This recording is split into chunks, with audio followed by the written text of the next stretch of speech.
I like this little move. We're coming through a frog and then straightening one leg and then the other. You're definitely going to want to make sure that you have some cushion under your knees. And just keep stretching side to side. This is going to open up your groin muscles. Get your body nice and warm.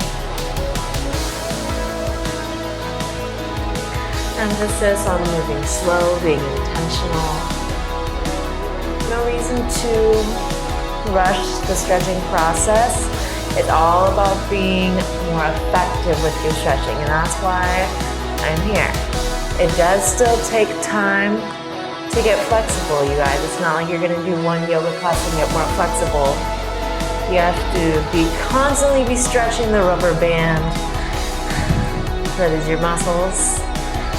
And stretching it over and over again, you're gonna get your body more pliable, and then you'll be able to stretch a little bit deeper and a little bit deeper every day. So hold yourself over to one side. We're gonna take 3 full breaths. Deep breath in.